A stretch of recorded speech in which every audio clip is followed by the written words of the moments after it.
بسم اللہ الرحمن الرحیم۔ السلام علیکم۔ دی ٹائم ٹریول سیریز کی 16ویں قسط میں آپ سب کو خوش آمدید۔ اور آج اپنی ٹائم مشین میں بیٹھ کر ہم ایک مرتبہ پھر سے حضرت نوح علیہ السلام کے دور میں واپس جانے والے ہیں۔ پچھلی 6 قسطوں میں ہم نے دیکھا کہ نوح علیہ السلام کے سیلاب سے پہلے کی دنیا کس قدر مختلف ہوا کرتی تھی۔ اس میں ایسے ایسے لوگ رہ رہے تھے کہ جو 90 فٹ قد کے ہوا کرتے تھے، مثلا حضرت آدم علیہ السلام، اور ان کی عمریں ایٹ لیسٹ 950 سال ہوا کرتی تھیں۔ ان 950 سال کی عمروں کا ثبوت تو ہمیں قرآن پاک سے بھی مل جاتا ہے،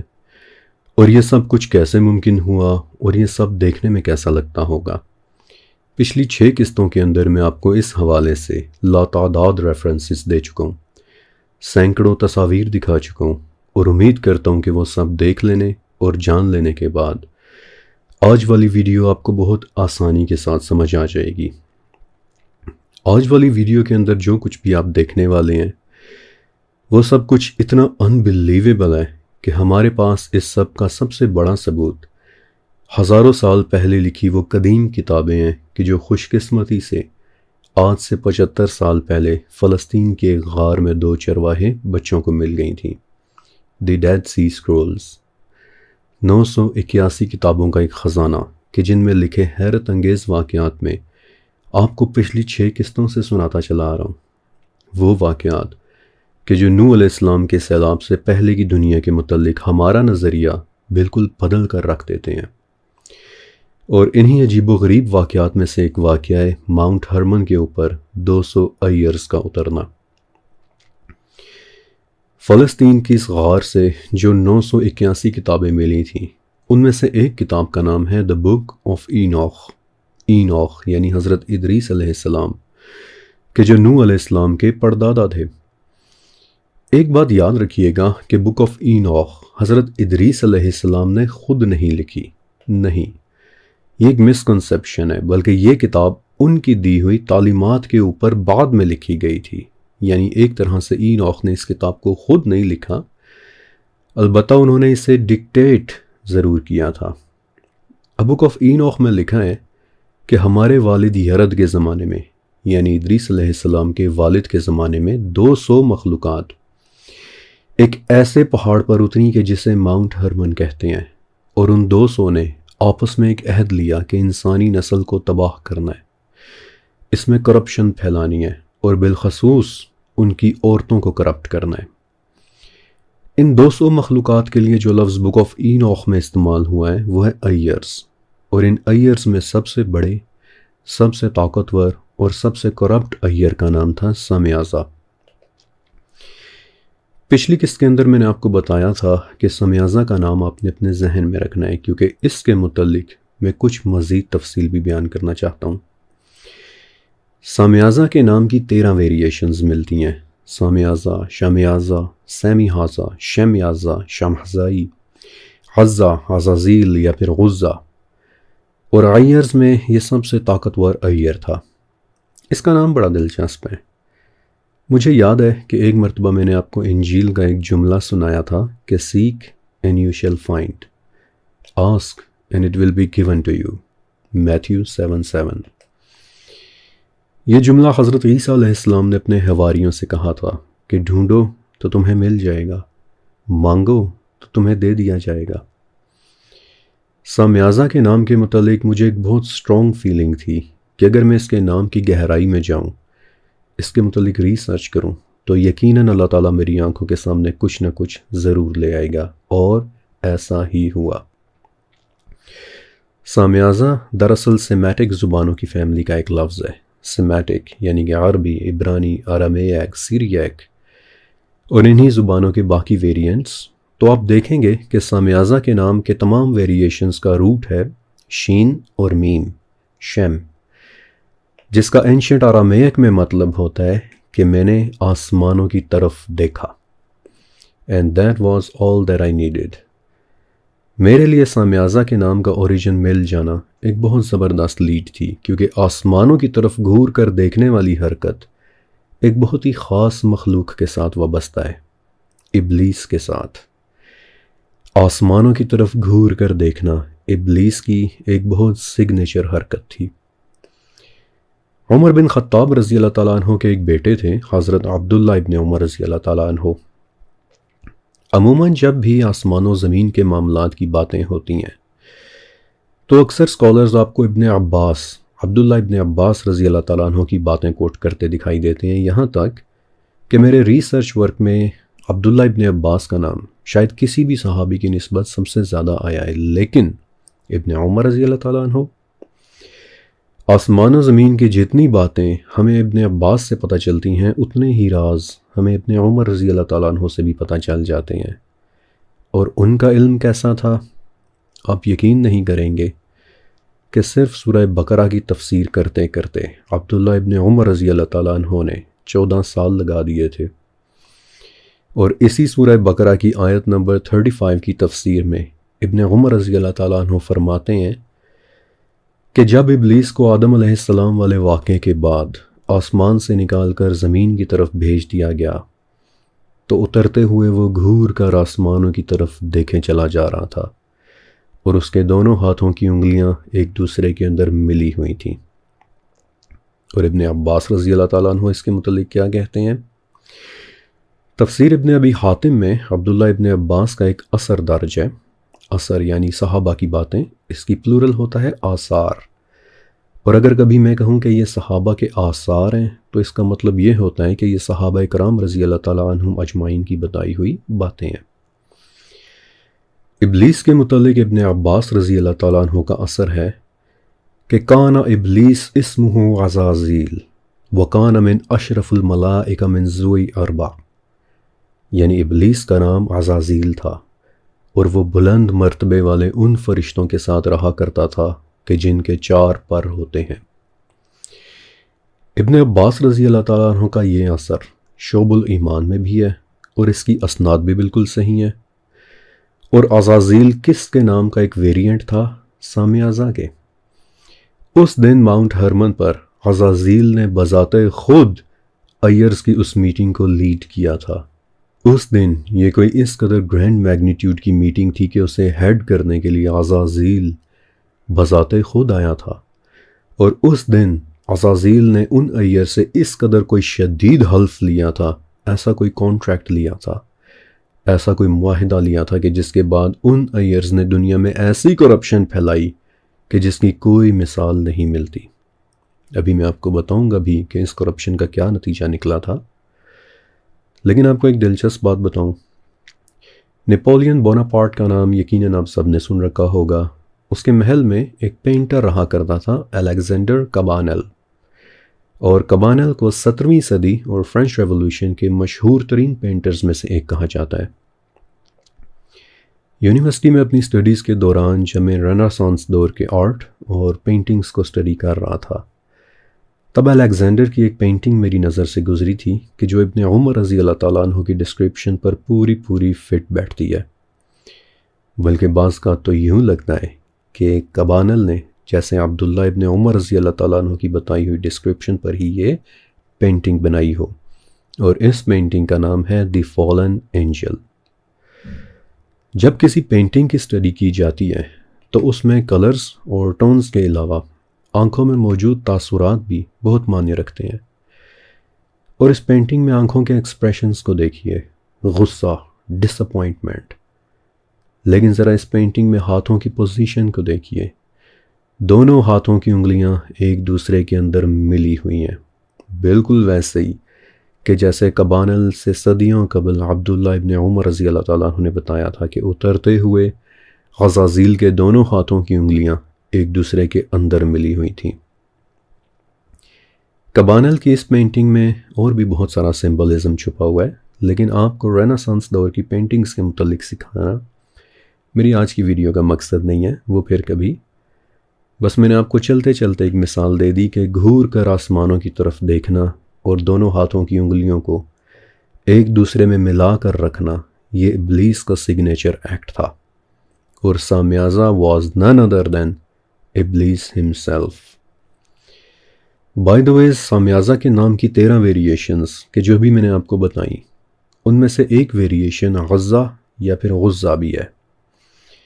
یہ نام آپ کو کہیں سنا سنا نہیں لگتا؟ جی، غزہ نبی علیہ السلام کے عرب میں موجود پوجے جانے والے ایک بت کا نام بھی تھا۔ ایگزیکٹلی یہی نام۔ ہاں، فرق عرب میں صرف جینڈر کا آ گیا تھا کہ عرب میں جس غزہ کی عبادت ہو رہی تھی وہ غزہ ایک فیمیل ڈیٹی تھا، ایک فیمیل بت تھا، لیکن یہ ایک بہت سیلیبریٹڈ بت تھا۔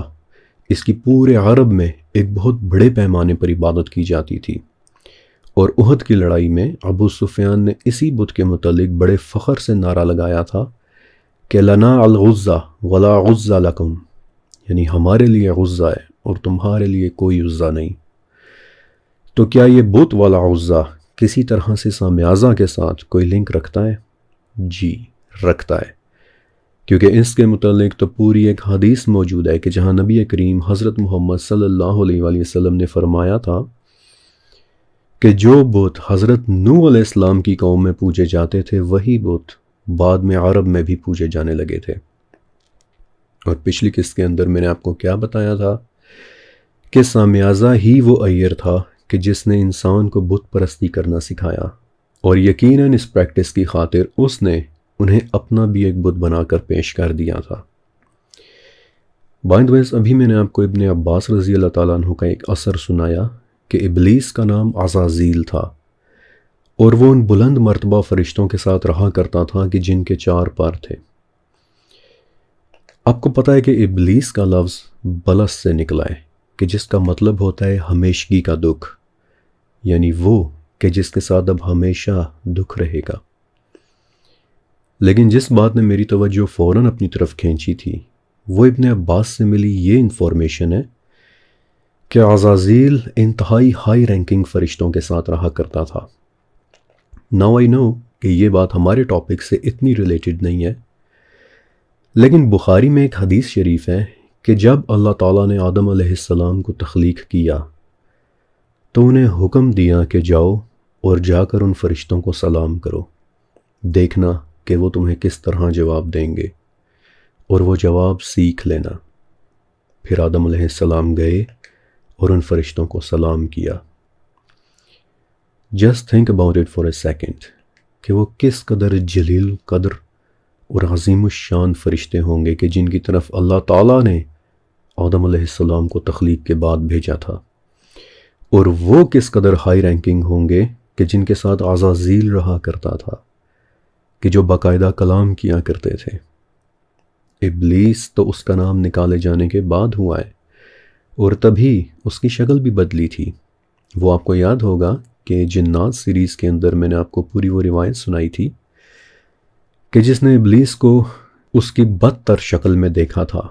اس نے ابلیس کی کیا ڈسکرپشن دی تھی کہ وہ ایک بدصورت آدمی کی شکل میں تھا کہ جو خود کو لمبا اور چھوٹا کر لیا کرتا تھا، لیکن راندہ درگاہ ہونے سے پہلے تو بک آف حزقیل میں عزازیل کی جو ڈسکرپشن بتائی گئی ہے، جو شکل و صورت بتائی گئی ہے، وہ بہت ہی حیران کن ہے۔ اور وہ ڈسکرپشن یہ ہے کہ عزازیل کا جسم 10 مختلف رنگوں کے جواہرات سے ڈھکا ہوا تھا۔ یہ جواہرات یا یہ پتھر کسی لباس میں ان لیڈ تھے یا عزازیل کی اپنی ہی جلد کے اندر انکرسٹڈ تھے، اس بات پر بحث کی جا سکتی ہے، لیکن میرا خیال ہے کہ وہ جواہرات اس کی اپنی جلد کے اندر ہی انکرسٹڈ تھے، کیونکہ بک آف حزقیل میں یہ بھی آتا ہے کہ عزازیل کی جلد سونے کی طرح چمکا کرتی تھی۔ تو ذرا امیجن کریں کہ اس قدر ہائی رینکنگ فرشتوں کے درمیان رہ کر اس قدر گورجیس شکل و صورت والی تخلیق پا کر بھی وہ کس طرح سے آسمانوں سے نکال دیا گیا۔ اللہ مستعان۔ خیر، اپنے ٹاپک کی طرف واپس آتے ہیں۔ اب ایک سوال یہ کہ یہ 200 ایئرز ماؤنٹ ہرمن پر ہی کیوں اترے؟ دیکھیں، بہت سارے چینل سے آپ کو بک آف اینوخ کے متعلق پتہ چلا ہوگا،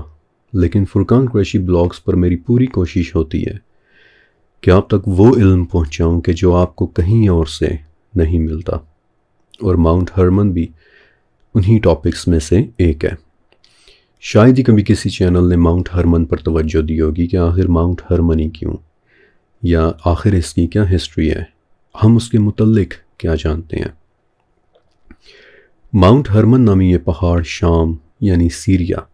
اور لیبنان کے بارڈرز پر موجود ہے۔ یہ دونوں نام اپنے ذہن میں رکھیے گا۔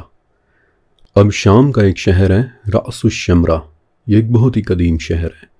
تقریباً 7000 سال پرانا، لیکن اس کا نام ہمیشہ سے رأس الشمرا نہیں تھا،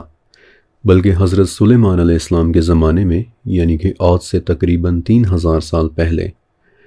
اس شہر کا نام اوگارت ہوا کرتا تھا، اور اس وقت یہاں جو زبان بولی جاتی تھی، آرکیالوجی کی اصطلاح میں اس زبان کو آج اوگارتک زبان کہتے ہیں۔ اب کھدائیوں کے دوران رأس الشمرا سے اوگارتک زبان میں جو تختیاں ملی ہیں، جو ٹیبلٹس ملی ہیں، ان میں بڑی ہی ایک دلچسپ بات لکھی ہوئی ہے کہ ساریہ اور لبنانا، یعنی سیریا اور لبنان، اور پھر اوگارتک زبان میں لکھا ہے کہ جس کا میں آپ کو ترجمہ سنا رہا ہوں کہ ساریہ اور لبنانا وہ جگہ کہ جہاں انوناکیز اترے تھے۔ اور انوناکیز کون تھے؟ I am more then sure کہ آپ نے یہ لفظ پہلے بھی سنا ہوگا، لیکن آج موقع نہیں ہے کہ میں اس کی مشہور زمانہ تفصیل میں جاؤں۔ بس اتنا کہوں گا کہ قدیم ٹیبلٹس کے مطابق انوناکیز وہ مخلوق تھی کہ جو آسمان سے اتری اور اس نے انسانی کلچر کو بہت زیادہ انفلوئنس کیا تھا، یعنی عام الفاظ میں سیریا اور لیبنان کے ماؤنٹ ہرمن پر اترنے والے آئیرز۔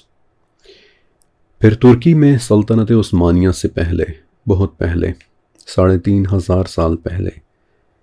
ایک قوم رہا کرتی تھی ہیٹائٹس، اور ان کی سلطنت کا نام تھا ہیٹائٹ ایمپائر۔ یہ بڑے طاقتور لوگ تھے، اور آپ ان کی طاقت کا اندازہ اس بات سے لگائیں کہ یہ فرعین کے ساتھ، فرعونوں کے ساتھ لڑائیاں کیا کرتے تھے۔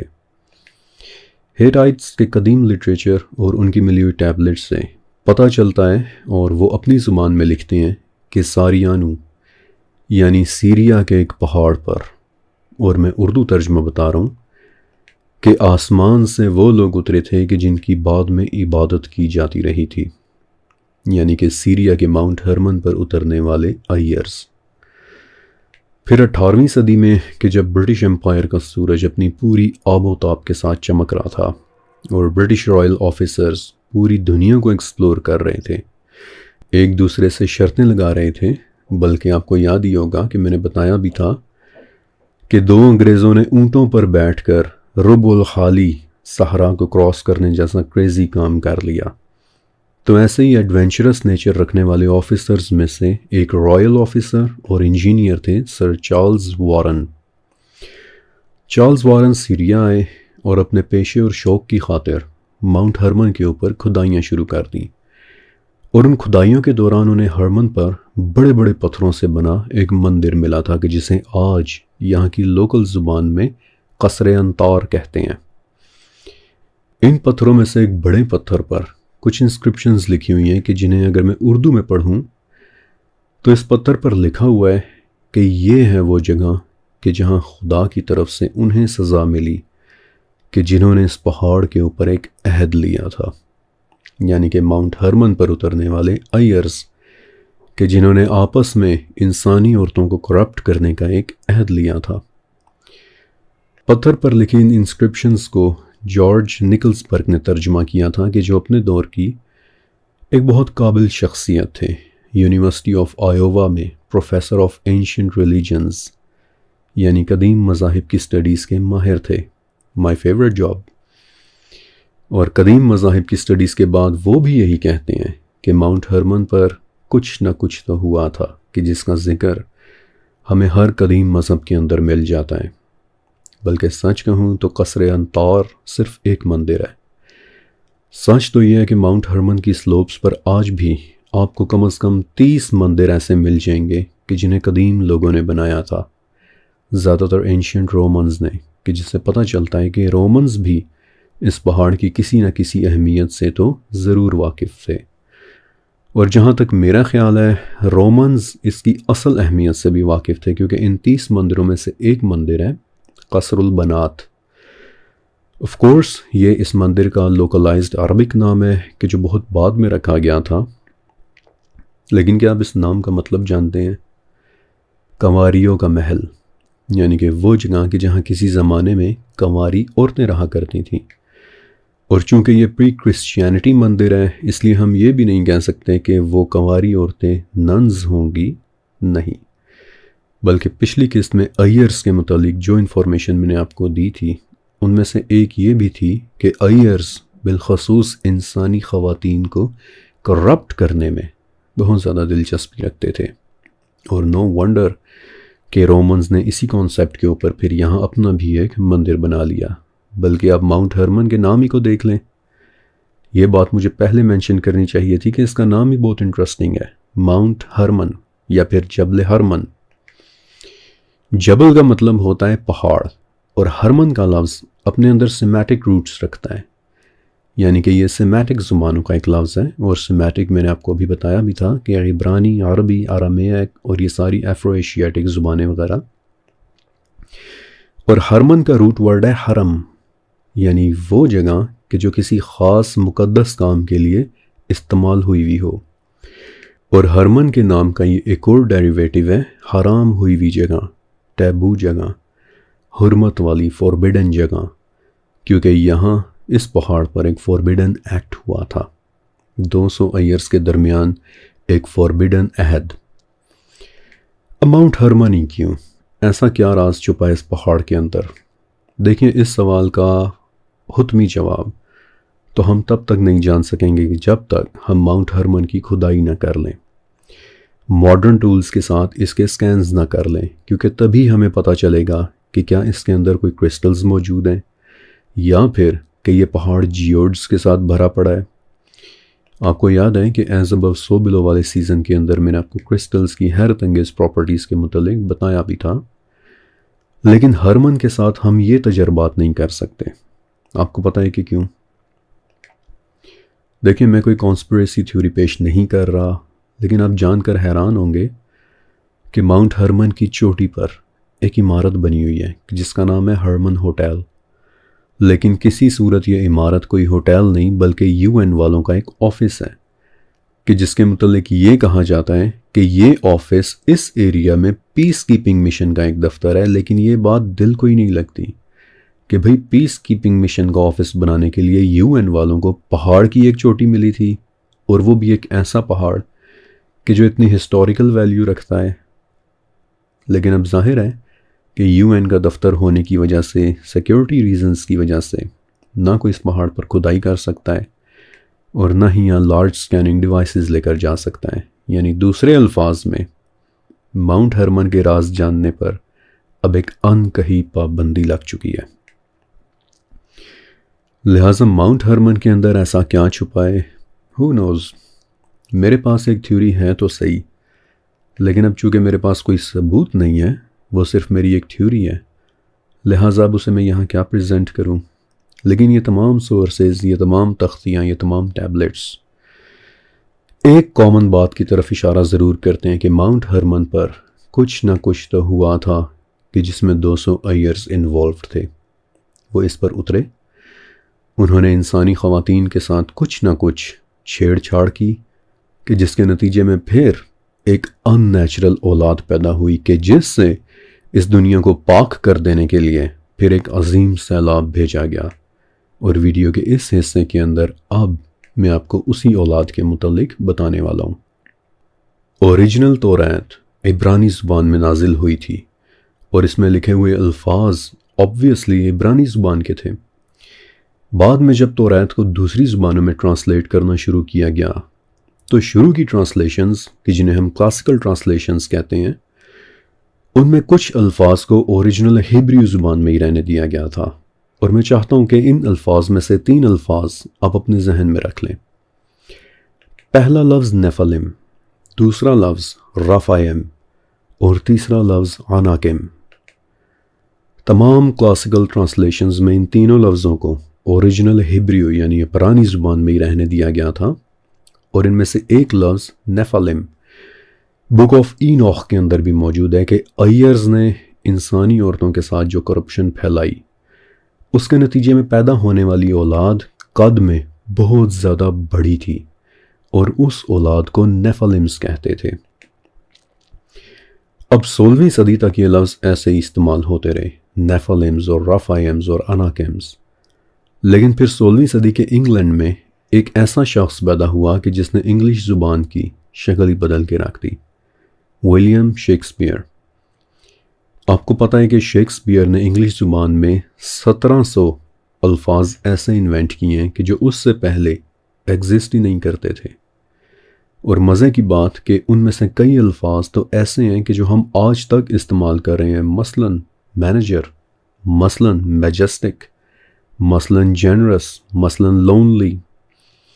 یہ الفاظ شیکسپیئر سے پہلے ایگزسٹ ہی نہیں کرتے تھے۔ تو جب شیکسپیئر کے بعد توریت اور انجیل کی ٹرانسلیشنز ہونا شروع ہوئیں تو وہ کافی مختلف انداز میں ہونا شروع ہو گئیں۔ مثلاً شیکسپیئر کے بعد پھر اسکاٹ لینڈ اور آئرلینڈ کے بادشاہ جیمز ون نے توریت اور انجیل کی وہ ٹرانسلیشن کروائی کہ جو آج ساری دنیا میں پڑھی جا رہی ہے، اور جسے آج کنگ جیمز ورژن کہتے ہیں، which is one of the most popular versions۔ اور اس ٹرانسلیشن میں پھر نیفلمز، رافائمز اور اناکمز کے الفاظ کو بدل کر تینوں کی ایک ہی ٹرانسلیشن کر دی گئی، جائنٹس، دیو کامت لوگ، جائنٹ پیپل۔ ذاتی طور پر میں سمجھتا ہوں کہ نیفلمز، رافائمز اور اناکمز کا لفظ زیادہ ٹھیک تھا، کیونکہ آگے چل کر آپ دیکھیں گے کہ لگتا یوں ہے کہ یہ تینوں مختلف دیو کامت لوگوں کی 3 مختلف بریڈز تھیں، اور ویسے بھی دیو کا لفظ سن کر تھوڑی سی کومیکل فیلنگ آتی ہے۔ برال بک آف اینوخ کے مطابق نیفلمز وہ ہاف بریڈ نسلیں تھیں کہ جو ایئرز کی کرپشن کے نتیجے میں پیدا ہوئیں، اور کہ جو دیکھنے میں انتہائی اونچے لمبے قد کی تھیں، اور نیفلمز پلس ایئرز مل کر انسانی نسل کو تباہ کر رہے تھے۔ اچھا، اب ایک چیز کہ تباہ کر دینے کا کیا مطلب ہوتا ہے؟ دیکھیں، بڑے غور سے سننے والی بات ہے کہ نارملی اگر میں کہوں کہ فلاں ملک نے فلاں ملک کو تباہ کر دیا ہے تو سب سے پہلے آپ کے ذہن میں ایک جنگ کا منظر ابھرے گا، رائٹ؟ کہ یقیناً کسی ملک نے دوسرے ملک پر حملہ کر دیا ہوگا اور اس کی اینٹ سے اینٹ بجا دی ہوگی، رائٹ؟ لیکن اگر میں کہوں کہ غیر اخلاقی ویب سائٹس نے ہماری نسل کو تباہ کر دیا ہے تو لفظ وہی استعمال ہو رہا ہے، تباہ کا، لیکن اب آپ کے ذہن میں جنگ کا نہیں بلکہ اب بالکل یہ ایک ڈیفرنٹ منظر ابھرے گا۔ ایسا نہیں ہے کہ ایئرز انسانوں پر حملے کر رہے تھے یا انہیں مار رہے تھے یا انہیں کاٹ رہے تھے، نہیں، بلکہ وہ ان میں ایسی عادتیں پروپیگیٹ کر رہے تھے کہ جو انسانی نسل کو تباہ کر رہی تھیں۔ وہ انہیں ہر وہ چیز سکھا رہے تھے کہ جس سے آسمانی مذاہب منع کرتے ہیں، جادوئی الفاظ، خود کو بے شرمی کے ساتھ بنانا سنوارنا، ایک دوسرے کے خلاف ہتھیار بنانا، غلط عقائد والوں کو فالو کرنا، ان کی اولادوں کو کرپٹ کرنا۔ جب بھی میں اس بارے میں سوچتا ہوں تو سم ہاؤ میرے ذہن میں ہاروت اور ماروت آ جاتے ہیں کہ جو تھے تو ایک آسمانی مخلوق، لیکن انسانوں میں کرپشن پھیلا رہے تھے۔ یقیناً آپ سب نے سورہ بقرہ میں ہاروت اور ماروت والی آیات کے متعلق پڑھ رکھا ہوگا کہ کیسے بیبلون میں موجود 2 فرشتوں کے اوپر جادو کا علم نازل ہوا تھا، اور یہ آیت جادو کا انکار کرنے والوں کے خلاف سب سے بڑی دلیل ہے۔ لیکن ہاروت اور ماروت کی داستان اس سے بہت ہٹ کر ہے، انشاءاللہ کبھی موقع ملا تو اس کے اوپر میں ضرور کام کروں گا۔ برحال نیفلمز وہ اولاد تھی کہ جو دنیا میں ناپاکی پھیلا رہی تھی، اور یہ وہ ہائیبریڈ اولاد تھی کہ جو دوسرے معنوں میں بھی تباہی پھیلا رہی تھی، یعنی کہ گوشت اور خون پینا وغیرہ۔ اب فلسطین کے ان چرواہے بچوں کو جو 981 کتابیں ملی، ان میں سے ایک کتاب ایسی ہے کہ جو پوری کی پوری اسی اولاد کے بارے میں ہے کہ جو پیدا ہو رہی تھی، اور اس کتاب کا نام ہے دی بک آف جائنٹس۔ ابھی میں نے آپ کو بتایا کہ اوریجنلی نیفلمز، اناکمز اور رافائمز 3 مختلف الفاظ تھے، کیونکہ یہ 3 مختلف سپیشیز تھیں، لیکن شیکسپیئر کے بعد تینوں کا مطلب ایک ہی ہو گیا، دیو یا پھر جائنٹس، کہ جس سے بہت ساری انفارمیشن آپس میں گڈ مڈ ہو کر ڈسٹارٹ ہو گئی۔ لیکن آئی ڈونٹ تھنک کہ اب ہم اس بارے میں کچھ کر سکتے ہیں۔ برحال اس سے پہلے کہ میں آپ کو بک آف جائنٹس کے بارے میں بتاؤں کہ اس میں کیا لکھا ہوا ہے، پچھلی ویڈیو میں کچھ فیملی ممبرز نے ایک سوال کیا تھا کہ ہم ان کتابوں پر کیسے یقین کر سکتے ہیں، یعنی ہمارے پاس ایسا کون سا پیمانہ ہے کہ ہم ان کتابوں میں لکھی انفارمیشن پر بھروسہ کر لیں۔ دیکھیں، پتہ چل جاتا ہے۔ اگر آپ کو سچ کی شکل کا پتہ ہے نا کہ وہ دیکھنے اور سننے میں کیسا لگتا ہے، تو آپ ہزاروں جھوٹ کے مجمع میں بھی اسے پہچان لیں گے۔ مثال کے طور پر بک آف جائنٹس میں ایک بات لکھی ہے، اور میں چاہتا ہوں کہ آپ اسے بہت غور سے سنیں۔ اس میں لکھا ہے کہ جب ہنوک کو یعنی کہ اینوخ کو نیفلمز کی پھیلائی ہوئی اس تباہی کا پتہ چلا تو انہوں نے انہیں روکنے کی کوشش کی اور اپنے رب سے دعا کی۔ تو ایک آخری وارننگ کے طور پر نیفلمز میں سے دو دیو کامت نیفلمز کو، کہ جن میں سے ایک کا نام اوہیا تھا اور دوسرے کا نام باہیا تھا، انہیں ایک خواب دکھایا گیا کہ کس طرح وہ لوگ ایک غلط راستے پر چل رہے ہیں۔ اوکے، اب 2 منٹ کے لیے رکیں اور غور کریں کہ یہ انفارمیشن ہمیں کیا بتا رہی ہے کہ اللہ تعالیٰ نے انہیں ایک خواب کے ذریعے دکھایا کہ وہ ایک غلط راستے پر ہیں۔ اب حدیث کی طرف آئیں۔ سلسلہ تو صحیحہ کی ایک حدیث ہے کہ قیامت کے قریب خوابوں کے ذریعے اللہ تعالیٰ لوگوں کی رہنمائی کرے گا، انہیں خوابوں میں دکھایا جائے گا کہ صحیح کیا ہے اور غلط کیا ہے۔ سو یو سی، آپ کے پاس سچ کا ایک سٹینڈرڈ آ گیا، آپ کو اس کی شکل پتہ چل گئی۔ ان دس کیس کہ تباہی سے پہلے خوابوں کے ذریعے بھی ہدایت آتی ہے، تو پھر کوئی بھی قدیم کتاب، اس میں اگر آپ کو سچ کی جھلک نظر آ جائے تو پھر یہ بات بھی اس کی ویریفیکیشن کا ایک طریقہ بن جاتی ہے کہ اس میں جو انفارمیشن لکھی ہوئی ہے وہ سچ کے اصولوں پر پورا اتر رہی ہے۔ خیر، ویریفیکیشن کے اور بھی بہت سارے طریقے ہیں کہ جن سے پتہ چل جاتا ہے کہ انفارمیشن میں کہاں سے سچ شروع ہو رہا ہے اور کہاں سے جھوٹ، لیکن وہ ایک بالکل ڈیفرنٹ ٹیکنیک ہے۔ میں نے تو بس آپ کو سب سے آسان طریقے کا بتا دیا۔ بہرحال بک آف جائنٹس میں لکھا ہوا ہے کہ باہیا اور اوہیا کو ایک خواب آیا کہ وہ ایک انتہائی غلط طریقے پر ہیں، تو وہ دونوں بہت پریشان ہوئے، گھبرائے، اور انہوں نے اپنے ایک اور نیفلم ماہوے کو اینوخ کے پاس بھیجا تاکہ وہ ان سے ان خوابوں کا مطلب پوچھ کر آئیں۔ اور جب اینوخ نے ماہوے کو ان خوابوں کی تعبیر بتائی کہ تم لوگ ایک ایسے راستے پر ہو کہ جس کا انجام تباہی کے سوا اور کچھ بھی نہیں، تو اس بات پر افسوس اور ریمورس کے بجائے ان نیفلمز اور آئرز نے مزید سرکش ہو جانے کا ارادہ کر لیا۔ اور اس کے بعد کیا ہوا؟ بدقسمتی سے یہاں سے آگے پھر بک آف جائنٹس پھٹی ہوئی ہے، اور ہمیں کچھ پتہ نہیں کہ اس سے آگے پھر کیا ہوا تھا۔ ہاؤ آئی وش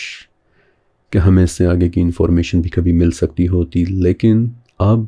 وہ انفارمیشن شاید ہمیں کبھی بھی نہ مل سکے۔ البتہ ایک نام کے جس کے متعلق میں آپ کو ضرور بتانا چاہوں گا، اور اس کے متعلق میں نے کہا بھی تھا کہ اسے آپ نے اپنے ذہن میں رکھنا ہے، اناکیمز۔ میں نے آپ کو بتایا تھا کہ آئرز کی کرپشن سے پیدا ہونے والی طویل القامت، لمبے قد کی اس عظیم الجثہ اور ایگریسو اولاد کے لیے جو لفظ استعمال ہوا ہے وہ ہے نیفلمز، لیکن ایسے ہی دیو قامت لوگوں کے لیے ایک اور لفظ بھی استعمال ہوا ہے، اناکیمز۔ بظاہر ایسا لگتا ہے کہ اناکیمز نیفلمز سے مختلف قسم کے کوئی لوگ تھے اور رفائمز ان دونوں سے بالکل مختلف۔ مسئلہ شیکسپیئر کے بعد شروع ہوا تھا کہ جب تمام اونچے قد کے لوگوں کو ایک ہی ٹائٹل دے دیا گیا تھا، جائنٹس، حالانکہ اوریجنلی یہ تینوں ایک دوسرے سے مختلف سپیشیز تھے۔ They were entirely different breeds. نیفلمز، اناکیمز اور رفائمز۔ نیفلمز آئرز کے تھرو آئے تھے، وہ کرپشن کے نتیجے میں پیدا ہونے والی اولاد تھی، اور نوح علیہ السلام کے طوفان میں وہ سب کے سب مارے گئے تھے، زمین کو ان سے پاک کر دیا گیا تھا، جبکہ اناکیمز ڈائریکٹلی حضرت آدم علیہ السلام کے تھرو آئے تھے، اور ان میں سے ایک اناکیم سیلاب میں بچ بھی گیا تھا۔ ابھی میں آپ کو اس کے متعلق بتاؤں گا بھی کہ کون سا اناکیم۔ اسلامی تاریخ کا سب سے بڑا انسائکلوپیڈیا کہ جو سب سے پہلے 1913 میں پبلش ہوا تھا، اور جسے پوری دنیا سے اسلام کے بڑے بڑے اسکالرز نے مل کر پبلش کیا تھا، اس وقت وہ انسائکلوپیڈیا 24 والیومز کے اندر موجود ہے، اور اس کا نام ہے دی انسائکلوپیڈیا آف اسلام۔ اور پورے اسلامک لٹریچر میں شاید ہی کوئی لفظ ایسا ہو کہ جس کے متعلق معلومات اس انسائکلوپیڈیا کے اندر موجود نہ ہوں۔ اس کتاب کے اندر حضرت آدم علیہ السلام کی تمام اولاد کے نام لکھے ہوئے ہیں، کہ جن میں سے ان کی ایک بیٹی کا نام تھا انق۔ وہاب ابن منبہ رحمۃ اللہ علیہ تابعی، 92 آسمانی کتابوں کے عالم، آپ بتاتے ہیں کہ عنق بیسیکلی ایک خوبصورت خاتون تھی لیکن انتہائی اونچے لمبے قد کی مالکہ، اور انسائکلوپیڈیا آف اسلام میں لکھا ہے کہ وہ اتنی بڑی تھیں کہ جب بیٹھتیں تو پورے کے پورے ایک جریب کو گھیر لیتی تھیں۔ جریب کسی زمانے میں میجرمنٹ کی ایک رسی ہوا کرتی تھی کہ جو آج کل کے حساب سے 55 یا 60 گز کے درمیان بنتی ہے، یعنی کہ جب عنق کسی جگہ بیٹھتی تو 55 سے 60 گز کا ایریا کور کر لیتی تھی۔ یہ روایت انسائکلوپیڈیا آف اسلام میں بھی ہے اور اس کے علاوہ ابو الشیخ کی کتاب العظمہ میں بھی موجود ہے، اور انہی عنق کی نسل سے آگے چل کر پھر ایک ایسا شخص پیدا ہوا کہ جو اوج بن عنق کہلایا اور کہ جو حد سے زیادہ اونچے قد کا مالک ہوا کرتا تھا۔ اب قرآن پاک میں ڈائریکٹلی نام کے ساتھ تو اوج کا ذکر نہیں ہے، لیکن اسلامی تاریخ کی دوسری کتابوں مثلا المعجم الکبیر طبرانی میں، القاموس المحیط کے باب الجیم اور فصل العین میں، اور الحاوی للفتاوی کے جز نمبر 2 میں اوج بن عنق کے متعلق بہت ساری حیرت انگیز باتیں مل جاتی ہیں کہ جو نیفلمز کی طرح انتہائی اونچے قد کا مالک ایک شخص تھا۔ القاموس المحیط میں لکھا ہے کہ اوج بن عنق آدم علیہ السلام کی بیٹی عنق کی نسل میں سے ایک دیوک آمد شخص تھا کہ جو اپنی پیدائش سے لے کر موسیٰ علیہ السلام کے زمانے تک زندہ رہا۔ اب حالانکہ وہ ایک بہت اونچا لمبا آدمی تھا لیکن پھر بھی اپنے ساتھ کے لوگوں کی نسبت وہ کافی چھوٹا عناقم تھا۔ مثلا امام سیوطی رحمۃ اللہ علیہ اپنی کتاب الحاوی للفتاوی میں لکھتے ہیں کہ وہ اپنے ساتھ کے باقی عناقمز کے مقابلے میں صرف 70% تھا، یعنی کہ اگر اس کے ساتھ کے لوگوں کا قد 100 فٹ ہوا کرتا تھا تو اوج کا قد صرف 70 فٹ تھا۔ نیفلمز، عناقمز اور رافائمز یہ تینوں بہت اونچے لمبے قد کے لوگ تھے، لیکن maybe all of them were entirely different species, entirely different breeds، کہ جن میں سے نیفلمز طوفان نوح کے اندر ختم ہو گئے۔ اب امام سیوطی رحمۃ اللہ علیہ کی کتاب الحاوی للفتاوی میں ایک بڑی حیرت انگیز روایت موجود ہے کہ جسے سن کر شاید آپ کو بہت ہی حیرانی ہوگی، لیکن یہ روایت الحاوی للفتاوی کے جز نمبر 2 اور پیج نمبر 343 کے اوپر لکھی ہوئی ہے، اور بیسیکلی یہ روایت ایک بہت بڑے صحابی رسول حضرت عبداللہ ابن مسعود رضی اللہ تعالیٰ عنہ کا ایک اثر ہے۔ آپ فرماتے ہیں کہ موسیٰ علیہ السلام کا قد 12 ہاتھ تھا، آپ علیہ السلام کے عصا کی لمبائی بھی 12 ہاتھ تھی، اور آپ نے چھلانگ بھی 12 ہاتھ ہی لگائی، لیکن پھر بھی آپ کی چوٹ اوج کی صرف ٹانگ تک ہی لگ سکی تھی، لیکن اسی چوٹ کی وجہ سے اوج کی موت بھی واقع ہو گئی تھی۔ اوکے، عبداللہ ابن مسعود کا یہ اثر بظاہر سننے میں بہت حیران کن لگتا ہے، ویرڈ لگتا ہے کہ یہ کیسی عجیب سی بات ہے، لیکن آپ یہ دیکھیں کہ ابن مسعود بات کس کی کر رہے ہیں؟ حضرت موسیٰ علیہ السلام کی، اور حضرت موسیٰ علیہ السلام تو اتنی انٹر ڈیمینشنل قسم کی پرسنالٹی ہیں کہ معراج کے سفر میں نبی کریم حضرت محمد صلی اللہ علیہ وآلہ وسلم نے موسیٰ علیہ السلام کو ایک ہی رات میں 3 بار 3 مختلف جگہ میں دیکھا تھا، موسیٰ علیہ السلام کی قبر میں، بیت المقدس میں اور چھٹے آسمان کے اوپر۔ تینوں عالمین میں موسیٰ علیہ السلام ایک ساتھ موجود تھے، اور 2 عالمین میں تو آپ علیہ السلام نے نبی علیہ السلام کے ساتھ بڑی طویل گفتگو بھی کی تھی۔ اور ویسے بھی اگر آپ ابن مسعود رضی اللہ تعالیٰ عنہ کے اس اثر کو غور سے پڑھیں تو آپ کو پتہ چل جائے گا کہ یہ واقعہ کسی اور ہی ڈیمینشن یا کسی اور ہی عالم میں ہوا ہوگا، کیونکہ غور کریں کہ موسیٰ علیہ السلام نے اتنی ہی اونچی چھلانگ لگائی کہ جتنا اونچا ان کا اپنا قد تھا، اور اس ڈیمینشن یا اس دنیا کی گریوٹی میں ایسا ممکن نہیں ہے کہ انسان اتنی اونچی چھلانگ لگا سکے۔ ہماری زمین کی gravity without any assistance 8 feet سے زیادہ اونچی چھلانگ لگانے کی اجازت نہیں دیتی، اور میں قربان جاؤں ابن مسعود کے انٹلیکٹ پر کہ انہوں نے چھلانگ کا ذکر کر کے بات کو ہی واضح کر دیا کہ یہ کسی اور ہی ڈیمینشن، کسی اور ہی عالم کا واقعہ تھا، شاید اس ڈیمینشن کا کہ جس میں حضرت موسیٰ علیہ السلام کی حضرت آدم علیہ السلام سے ملاقات ہوئی تھی۔ وہ پورا واقعہ میں نے آپ کو سنایا بھی تھا کہ موسیٰ علیہ السلام نے بڑی حیرانی کے ساتھ پوچھا تھا کہ کیا آپ آدم ہیں؟ اور آدم نے بڑی حیرانی کے ساتھ پوچھا تھا کہ کیا آپ موسیٰ ہیں؟ اور اسی طرح موسیٰ علیہ السلام جب خضر علیہ السلام سے ملاقات کے لیے پانیوں کو کراس کر کے ان کی دنیا میں گئے اور انہیں سلام کیا تو خضر علیہ السلام نے بھی بڑی حیرت کے ساتھ پوچھا تھا کہ کیا آپ کی زمین میں بھی سلام ہوتا ہے؟ یہ سارے واقعات میں آپ کو اپنے چینل کے اوپر گاہے بگاہے سناتا رہا ہوں۔ الغرض عوج بن عنق کا ذکر بہت ساری کتابوں میں مل جاتا ہے۔ امام طبری رحمۃ اللہ علیہ نے اس کے بارے میں لکھا ہے، امام الثعلبی رحمۃ اللہ علیہ نے اس کے بارے میں بہت ساری تفصیلات بیان کی ہیں،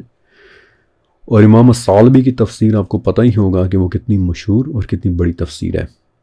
اور پھر القصائی نے عوج بن عنق کے متعلق اپنی کتاب میں بیان کیا ہے کہ جس کا اوریجنل عربک ورژن تو اب گم ہو چکا ہے، اس لیے میں آپ کو اس کتاب کا نام تو نہیں بتا سکتا، لیکن اس کی لیٹن ٹرانسلیشن آج بھی موجود ہے کہ جس کا نام ہے وٹائے پروفیٹارم۔ تو اس کتاب میں بھی القصائی نے عوج بن عنق کے متعلق بڑی ہی زبردست ڈیٹیلز لکھی ہیں۔ پھر اینشنٹ ایجپٹ میں کھدائیوں کے دوران بالخصوص سقارہ، حلوان، تھیبس اور گیزا جیسی قدیم آرکیولوجیکل سائٹ سے تقریباً 1000 ایسی ٹوٹی پھوٹی چیزیں ملی ہیں کہ جو مٹی کے برتنوں اور ہڈیوں سے بنی ہوئی ہیں، لیکن ان چیزوں پر کچھ نام لکھے ہوئے ہیں۔ آج اس کلیکشن کو ہم کولیکٹیولی ایگزیکریشن ٹیکسٹ کہتے ہیں، اور بیسیکلی یہ لسٹ آج سے 4000 سال پہلے گزرے ایک فرعون کے دشمنوں کے ناموں کی لسٹ ہے، کہ جس میں ان دشمنوں کا بھی ذکر موجود ہے کہ جو کنعان کی وادی میں رہا کرتے تھے، یعنی کہ آج کا فلسطین اور اسرائیل وغیرہ۔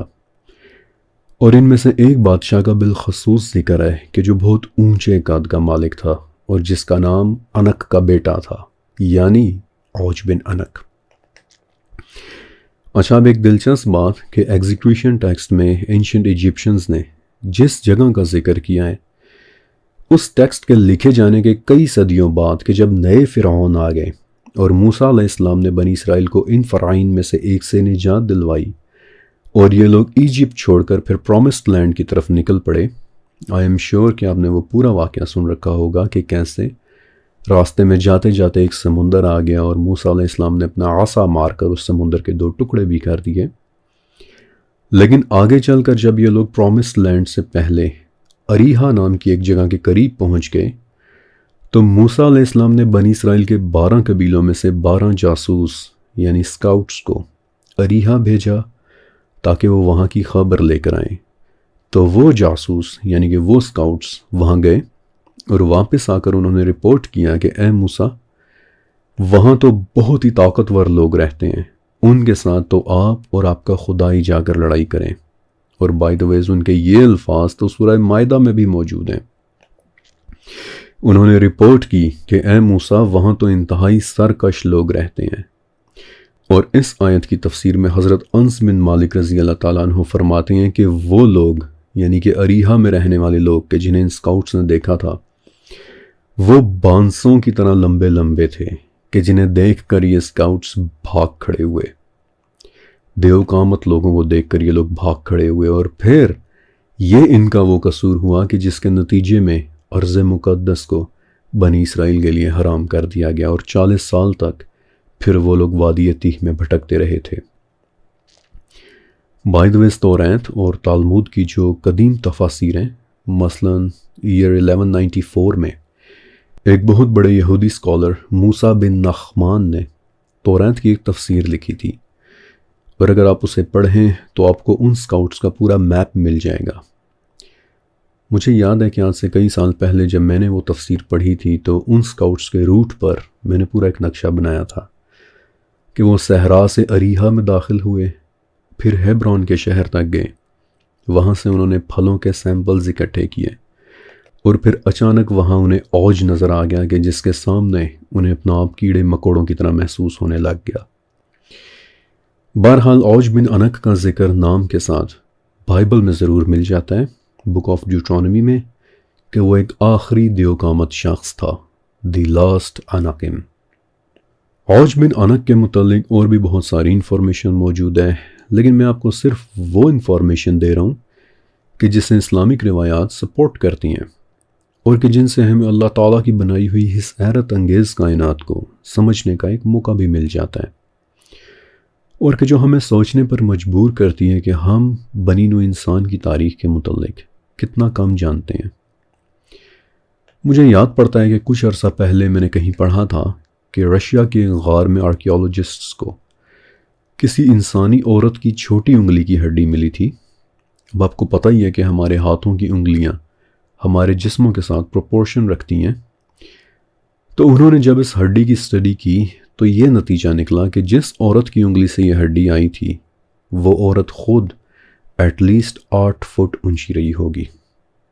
آئی ونڈر کہ وہ کون ہوگی۔ بہرحال نوح علیہ السلام کے سیلاب کے بعد یہ دنیا مکمل طور پر بدل گئی۔ یہ ایک اتنا بڑا ایونٹ تھا کہ اس پر میں پورا ایک چھوٹا سا سیزن بنا سکتا ہوں۔ آپ دیکھ لیں کہ آج والی اس ویڈیو کو ملا کر ٹوٹل 7 ویڈیوز ہو گئی ہیں کہ جن میں ہم نے حضرت نوح علیہ السلام کے دور میں ایک بار پھر سے سفر کیا ہے، اور ابھی بھی میں بہت کچھ سکپ کر کے آگے بڑھ رہا ہوں۔ ابھی تو میں نے آپ کو وہ ڈیٹیلز نہیں دی کہ ایک جانور کیسے اکٹھے ہوئے تھے، عجیب و غریب مخلوقات کا اس دنیا میں اترنا، نیفلم زوراناکمس کا ایک دوسرے کے ساتھ لڑائیاں اور ٹکراؤ کرنا۔ ابھی تو میں نے آپ کو یہ سب کچھ سنایا ہی نہیں۔ ایئرس اور عزازیل کا انسانوں پر ڈائریکٹ ہو کر حملہ کرنا۔ لیکن آپ کو ایک دلچسپ بات بتاؤں کہ اہل کتاب کے نزدیک سیم ٹو سیم یہی واقعات ان قریب ایک بار پھر سے ہونے والے ہیں۔ بک آف میتھیو اور بک آف لیوک میں یہ بات 2 مرتبہ لکھی ہوئی ہے کہ عیسیٰ علیہ السلام کا زمانہ بالکل حضرت نوح علیہ السلام کے زمانے کی طرح ہو جائے گا، اور اٹ میکس پرفیکٹ سینس۔ کیونکہ ذرا سوچیں کہ اب جب دوبارہ سے حضرت عیسیٰ علیہ السلام آئیں گے تو ان کے زمانے اور ان کے زمانے کے بعد کیا کیا کچھ ہونا ہے۔ دجال کا خروج ہونا ہے، یاجوج و ماجوج کا نزول ہونا ہے، دابۃ الارض کا ظہور ہونا ہے، اور یہ تمام کے تمام ایونٹس ایسے ہیں کہ جن کے ہوتے ہوئے ضروری ہے کہ ہماری دنیا میں کوئی اور ہی ڈیمینشنز کھل جائیں۔ نوح علیہ السلام کے ٹاپک پر کام کرتے ہوئے مجھے بہت اچھا لگا، مجھے بہت مزہ آیا۔ یہ میرے فیورٹ 3 ٹاپکس میں سے ایک تھا۔ لیکن اب اس کے بعد اب ہماری ٹائم مشین ہمیں ایک بالکل ہی نئے سفر پر لے کر جانے والی ہے۔ یہاں پہنچ کر ہماری آج کی یہ قسط مکمل ہوتی ہے، لیکن اب آپ نے 2 کام ضرور کرنے ہیں کہ ایک تو آپ نے ویڈیو کے نیچے موجود لائک کا بٹن ضرور دبا دینا ہے، کیونکہ اس طرح سے یہ انفارمیشن ہماری یوٹیوب فیملی کے باقی ممبرز تک بھی پہنچ جاتی ہے۔ اور دوسرا یہ کہ نیچے کمنٹ سیکشن میں موجود میرا سب سے پہلا کمنٹ، ٹاپ کمنٹ، پنڈ کمنٹ کو ضرور پڑھنا ہے، کیونکہ اس کمنٹ میں آپ سب کے لیے میری طرف سے ایک بہت ضروری پیغام ہے۔ شکریہ اور اللہ حافظ۔